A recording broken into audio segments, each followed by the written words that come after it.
Good morning guys, dito ako ngayon sa isa nating maging bagong member ng paggamit ng GTO. Ito yung sasakyan niya. So isa rin kuya to. Ang sasakyan niya Isuzu Crosswind. Kuya, ano model to? 2002 model. So medyo matagal na siya. Hindi pa to nagamit ng GTO. So itatry namin ngayon. Okay. Ayan po tinest namin. So makikita natin po yung vibration at saka yung ano ng sasakyan na to. Kaya na yung mismo may-ari. Kuya Victor, Chairman, magandang umaga po. Dito po tayo ngayon sa ano. Patay muna kuya, tapos ilalagay natin yun na. Pinakita lang natin kung paano tumakbo yung makina.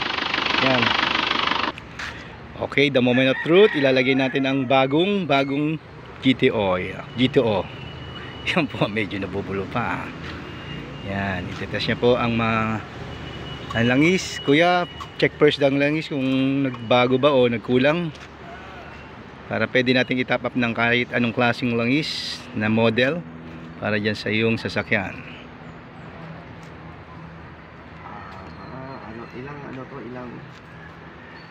Bali isang buo yan sa isang sasakyan. Ilang ml? Ilang ml? 250. 250 ml. Oh. Kuya, okay na ba yung langis mo? Okay. Okay na yung ano niya na yung dami, okay. Marumi kasi hindi pa ako nag-change oil eh. Ayos yan para ma-check natin talaga ang GTO. Yan na po, sinasali na po ni Kuya Victor ang ating product. Yan po, kitang-kita po yan walang halo pong ano yan, magic ubos po yan, ubos. Yan po. So, okay po. So patiningin lang natin, natin mag-sink in mga 1 to 5 minutes. Yan. So sinarado na. Yan. Okay. Yan po. 2002 model ito. Yan, 2002 model Isuzu Crosswind. So ayan po, Yan po. Siya po ang aming chairman pa sa aming Piltranco 1700 Islands bus yan. So siya po ang ating kauna-unahang customer. Para sa akin po, sa side ko po. Ilang minutes? Mga 1 to 5 minutes. Okay. So ayan na po, i-start na po natin yung sasakyan. Yan. Start the engine. Idle for again another 2 minutes to 5 minutes. Yun So tingnan mo kuya yung ano. Ayan. O yan, pag mausok makikita natin. Sabi ni Kuya Victor, mausok daw yung sasakyan niya. So i-check natin mamaya pag nag-start. Pupwesto ko dun sa likod. Okay? Ayan na po, i-revolution natin. Titingnan ko po dun sa likod. Pupwesto ako sa likod Revolution hanggang sa pinakamalakas sa 3,000 hanggang 5,000 yung pinakatodo. Para makita natin. Okay, eto na po, sa likod na po ako. Sa may tambucho. Hoy, baka maano kusuhan. Yan. Tingnan po natin yan The moment of truth. Okay. Buga. Yan.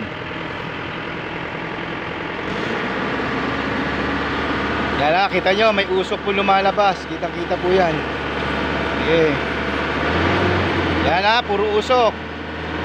Kitang-kita nyo po. Yan walang halong ano po yan, walang edit po yan. Mabugahan tayo. Yan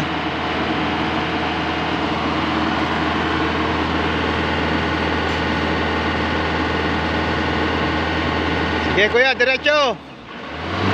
Yan lakas sige. Sige, diretso. Yan mo, ang lakas. Pangalawang buga. Sige. Yan, sige. Sige, diretso. Ilalabas niya pa yung usok eh. Sige. Tuloy lang. Diretso, wala naman tao. Ayos yan. Sige. Okay, pangatlo. Todo.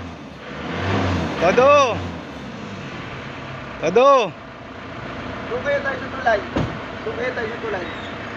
Nakakaya dito eh. Hindi, para maalis lang. Sige na, kunti-kunti lang. Dito nga sa tulay. Okay. Bira kuya, bira.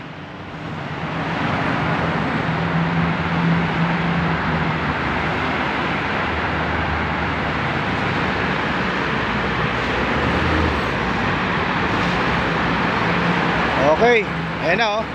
Wala na halos usok, lumalabas oh. Ayan, meron pa pala. Meron pa pala, ayan. Sige. Grabe. Grabe ang usok.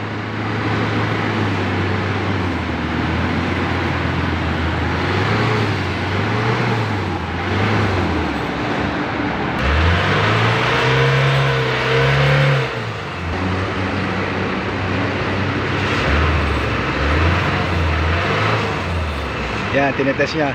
Kuya, effective? Nawawala talaga. O, panalo.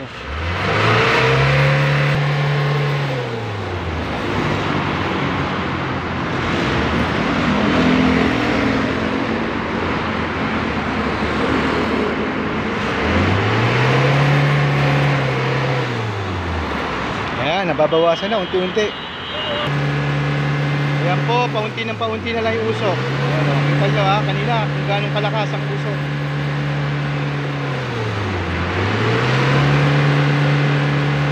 Yun o. Ano, wala nang umalaman. Okay. Wala kasi yung mga dumadaan sa sakyan eh. Satisfy na satisfy. Ano pa lang yan ha? Pantanggal pa lang o. Ayan. Ayan o.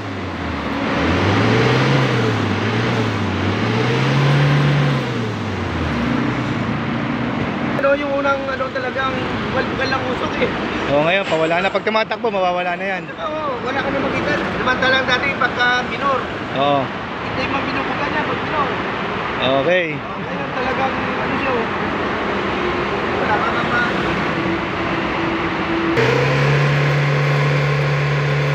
Halos wala na oh. Paubos na yung usok oh. Wala na yan oh.